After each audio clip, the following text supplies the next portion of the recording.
Aí eu queria tocar nesse ponto de Vale especificamente. Uhum. Você acompanha primeiro, só pra saber Acompanho. se vocês acompanham. E aí, hoje em dia, o que a gente tá vendo? Ruído pra caramba na empresa. Só que, consequentemente, a gente tá vendo as ações caírem cada vez mais. Sim. Abrindo uma margem de segurança que pode até começar a ficar bastante atraente, até pro Fábio, por exemplo, entrar. Sim. E aí, só olhando pra dividendo, pelo menos a projeção que a gente tem da Genial, só pra esse ano, no pior cenário, o analista tá projetando 10%. Uhum. No pior cenário. No melhor cenário, pode ir pra 15%, mais ou menos, com um extraordinário. O que é muito bom, pra ser bem sincero. Sim. E aí, qual que é a sua visão, assim, pra Vale? Você, numa carteira previdenciária, tem espaço, primeiro? Você colocaria? Demoraria pra colocar? E como que você vê esse momento? Cara, Vale eu tenho uma grande complicação, porque eu, como médico, eu trabalhei em Brumadinho. Então, eu tenho que separar muito o meu papel como pessoa, como médico e como analista, sabe? Mas é a mesma pessoa, Bruno. O grande ponto qual que é? Vale faz dinheiro movendo montanhas, literalmente. Eu pude ver com os meus olhos, quando eu fiquei lá em algumas bases, montanhas maiores do que vários prédios aqui sumindo de um lugar para o outro. É inacreditável. É a maior, não é à toa, né? Então, assim, em termos de resultado, qualidade de minério, isso aí é inegável. São vantagens competitivas difíceis de você quebrar. E é isso que a gente quer, pensando na filosofia do AGF. Perene, com qualidade e tudo mais. Com vantagem competitiva. Exatamente. Então, assim, eu acho que quando a gente pensa em uma empresa de commodity, pro Fábio faz muito sentido, porque se não tiver pagamento, ele vai ter uma carteira que vai pagar que vai pagar a renda. Exato. Então, assim, para aquele cara que tá começando, falou assim, pô, vale porque o Fabiano tá comprando, ou não sei o quê, eu falo assim, não é um bom negócio, porque você não tem o básico. Eles estão podendo comprar hoje empresas de commodity por mérito. É isso, é mérito. Você que tá começando e pensa no AGF como estratégia, você tem que fazer o seu colchão. Então, é um segundo passo. E boa parte das pessoas, a gente sabe que estão investindo 4, 5 anos no máximo pra cá. E elas não alcançaram esse estágio. Então, Vale eu vejo com bons olhos. Eu acho que a questão da China é latente, não tem jeito, eles dependem muito, mas não existe só a China. Né? Tem uma Índia que está começando a ter mais espaço aí também, e outros locais para você colocar como mercado consumidor. Então, Vale, na minha visão, enquanto profissional que viu por dentro a empresa, eu não colocaria nenhum centavo. Mas é uma opinião de pessoa. Enquanto investimento, eu tenho que ceder e falar números resilientes, argumentos fortes. Ponto final. Mas na minha carteira não. Mas esse ponto que você tocou é verdade, porque e eu acho que commodity pode ser uma grande armadilha, assim, especialmente para o investidor que está começando, e especialmente se ele pega um ciclo muito bom de commodity, que aí ele tá vendo pagar, sei lá, 25% de yield e fala, pô, isso daqui é uma maravilha, vai ser para sempre. E às vezes o cara compra e o ciclo muda. E aí ele recebe 0, ou ele recebe 6, 7 e começa a ficar nessa visão, então... É o canto da sereia, né? Então, eu acho que quando você tem uma análise mais aprofundada, com calma, e você percebe, é muito difícil isso, até analista tem dificuldade, de você perceber uma baixa do ciclo. Se você identificar uma baixa do ciclo e uma distorção de mercado, pô, beleza, sua margem de segurança, como você falou, tá maravilhosa. Porque no pior cenário você vai ter os 6%. Exato. Acho que aí sim há espaço. Mas, cara, é muito pontual. E acertar isso aí, eu acho que eu deixo pra quem já tem. Não, e você tocou num ponto interessantíssimo, que você pode simplesmente ficar num negócio mais previsível, que é ficar nos setores best, do que você ir simplesmente com 100% da sua carteira se expor a commodity. Nem que você diversifique entre commodities, você vai estar em commodity ainda. Então tem os caras que falam, pô, eu tô diversificando. Tá, mas o que você tem? Ah, tem o Petro, tem o Vale, aí tem um pouco de siderurgia, aí eu tenho, sei lá, papel e celulose. No final do dia você vai ver e é muita empresa cíclica, né? Sim. Então pode ser prejudicial pra carteira de certa forma. Com certeza. E aí, tocando nesse ponto de novo, aí voltando para setores best, então. Vamos começar pelo B, de bancos. O Barsi sempre falou muito de Santander. Só que recentemente a gente viu o que aconteceu com o resultado de Santander.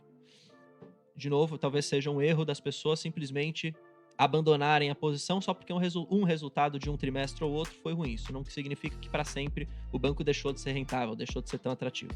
Mas nesse momento, assim, olhando para as opções que tem de bancos hoje, um cara que está começando, por exemplo, qual banco seria o mais interessante, assim, na sua visão? Vou falar um pouquinho de Santander, porque vale a pena, e depois a gente responde a pergunta. Acho que Santander, quem está acompanhando lá, e nossos relatórios da GF Análise, a gente coloca um espaço que se chama Palavras dos Executivos. É bem legal, porque eu pego um trecho da teleconferência e eu traduzo, porque geralmente é um pouquinho mais complicado. E ele deixou muito claro, né, o atual CEO falou assim, gente, aquela antiga gestão mais agressiva, a gente não pensa em colocar agora. Mas não significa que mudou completamente o Santander, mas é só aquele arrojado, né? Que sempre a gente falava isso, né? O Santander é o mais arrojado. Ele tá tentando ser um pouquinho mais cauteloso. Então, eu espero um cenário diferente, mais cauteloso, mais com calma. E aí, com esse relatório, com essas opiniões, a gente consegue deixar ali se a pessoa fala assim, putz, eu vou dar uma olhadinha agora, eu vou me aprofundar ou eu não vou. Pegando o fechamento de 23, a gente percebeu mais que Banco do Brasil, por mais que o pessoal fale que tá caro agora, mas ainda tem espaço, na nossa visão. E Itaú é aquele negócio, né? A gente fez até um gráfico dinâmico, eu acho que eu já vi vocês fazendo também, colocando resultados trimestrais das empresas, só dos bancos. E você olha que o menos volátil, o que menos oscila é o do Itaú. Então maior banco privado. ROI alto pra caramba durante anos. Vem uma crise, apanha, mas apanha menos. Vem um momento de fôlego, cresce mais do que os outros. Então, assim, perde menos quando tem que perder, ganha mais quando pode ganhar.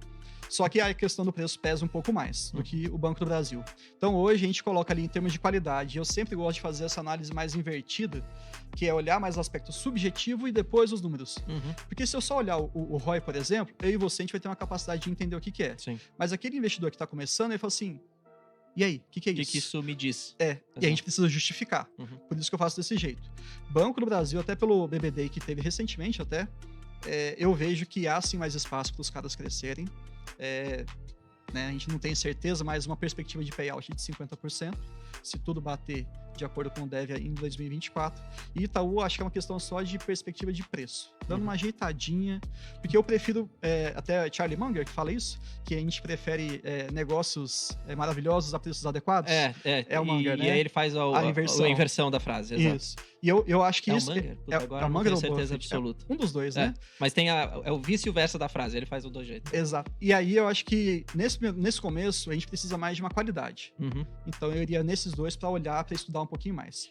Bradesco e Santander, para complementar o Bradesco, quando o novo CEO me fala que vai esperar pelo menos uns 2 anos para começar a ter um custo de capital mais baixo do que a rentabilidade, isso para mim é muito sintomático. Eu falo assim, cara, se o número 1 tá falando que o negócio não vai ser tão bom daqui para frente, por que eu vou começar a colocar um dinheiro ali incerto? Não, eu vou continuar acompanhando. Mas eu me sinto à vontade hoje, um preço alguma coisa mais redonda. Não, e até em termos, mesmo, quando o pessoal também, uma vez eu fiz um vídeo no meu canal que eu falei que eu não ia ter nenhuma afinidade para comprar Bradesco, por exemplo, tá? Porque eu já tinha Banco do Brasil, por exemplo, já tive Santander, não tenho, mas enfim, mantive Banco do Brasil. Os caras, mas por que Bradesco caiu? Por que você não compra? Eu falei, cara, para mim é uma questão também de cuja oportunidade. Banco do Brasil, na minha visão, também tem margem de segurança. Tá entregando uma rentabilidade melhor, um dividendo melhor. Por que eu vou alocar meu capital num negócio que eu não vejo tanta diferença de margem de segurança para valer a pena? Essa era a minha visão. Sim. E aí os torcedores sempre xingam, né? Porra, você vai se ferrar, não sei o quê. Mas no final do dia é isso. Tipo, tudo bem, fechou o gap em termos de estar tão barato. Estava muito mais barato o Banco do Brasil. Sim. Em 2023, no começo do ano, estava R$33. E falaram que ia acabar o mundo. Agora tá, sei lá, 57, 58. Já chegou a quase 60. Então fechou o gap. Só que se você for olhar ainda e comparar rentabilidade, dividendo e valuation, se você quiser olhar para múltiplo, ainda é o mais barato deles. Sim. Com a melhor rentabilidade. Então, na minha visão, eu também acho que vale muito a pena o Banco do Brasil. E se você tiver certo com essa questão do payout, vai melhorar ainda mais o dividendo. Vai. Porque já saiu de 40, né? Que era 2023. Aí 45 agora. E aí, se for pra 50, imagina isso, o dividendo vai ser foda. Só pra deixar claro, por que eu tô achando que é 50? Porque o Giovanni Tobias, ele falou, gente, quando a gente foi estudar o aumento do payout, a gente fez um estudo pra 45 e pra 50. Você faz algum estudo em que você não cogita o cenário? Claro que não. Exato. Comecei por aí. E aí ele falou assim, nós, de maneira conservadora, escolhemos 45. E se bater toda a nossa projeção, guidance, há espaço pra conversar. Falei, pronto, peraí. Eu sou sempre otimista com as minhas empresas. Tem que ser. Você é sócio do negócio, ele vai odiar. Exato. Tem que ser. Então eu tô esperando que esse negócio ele responda como ele tem respondido o guidance nos últimos anos. Vários anos ele tá batendo. E pro ano que vem, quem sabe? E se ficar em 45, não tá ruim. Exato. É isso. O que a gente tem hoje, eu não tô especulando. Falando assim, 45 já tô muito feliz. Se vier um a mais, melhor ainda. Não, é verdade. E não teria porquê se tudo der certo, não aumentar o payout. Até porque passa a ser até um pouco ineficiente do próprio banco ficar contendo tanto capital, se ele já tá tão tranquilo em termos de Basileia de regulação.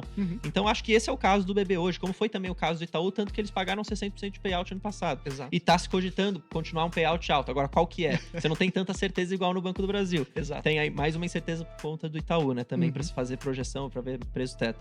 Mas eu concordo com essa questão do Banco do Brasil. E, pô, se vier 50, você falou primeiro, vou fazer o corte. Olha aí, ó, ele falou lá. Imagina, ia ser bom. Mas aí de bancos, beleza. Vamos para falar, aproveitando bancos, falar de seguradoras também.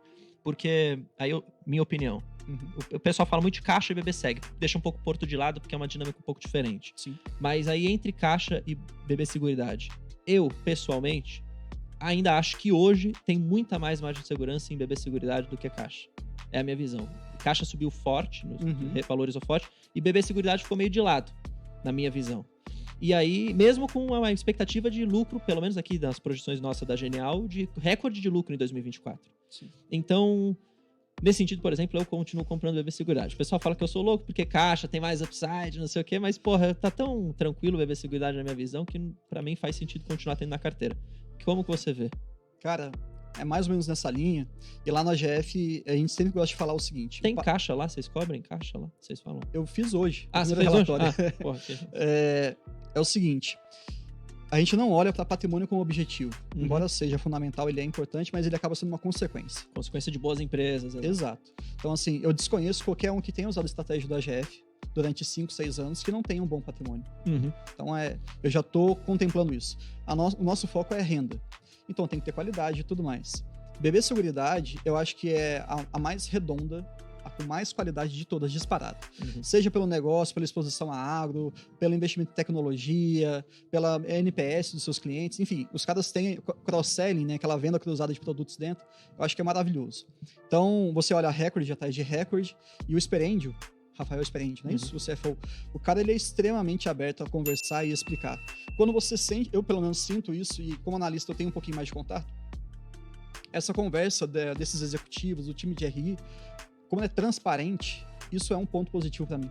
A entonação que o sujeito fala numa teleconferência, falou assim, cara, tô gostando. Clabin também tem muito isso, que a gente vai falar mais pra frente, mas na BB Seguridade eu gosto assim, tá redondo e é de novo. Não tá tão barato como esteve lá R$20, como a gente já comprou, mas, 30 e pouquinhos e tudo mais, eu tô muito satisfeito. Nesse ponto, só pra aproveitar, porque o pessoal fala muito disso. Por exemplo, mas eu vou seguir o preço que a Louise tem. Então eu não vou comprar, porque ela comprava 20, comprava 19, sei lá quanto. Só que aí eu, pelo menos, sempre falo, cara, não dá pra você seguir o preço dela, porque você tem que aceitar ter um pouco menos de margem de segurança que ela, porque ela já construiu a carteira. Então, se ela ficar por 5 anos sem aportar, ela vai continuar recebendo uma boa renda. Se você ficar por 5 anos sem aportar, você vai sair do zero pro zero. Você não vai fazer a carteira girar e no sentido de crescer, a famosa metáfora lá da bola de neve. Então, nesse sentido, você ainda acha que BB Seguridade, mesmo a 30, 32, ainda tem espaço para comprar para quem já está começando uma posição numa carteira, por exemplo? Eu gosto muito de fazer comparação com coisas que podem ser comparadas. Eu não posso me comparar com a Luísa. Exato. Eu não posso me comparar com o Fábio.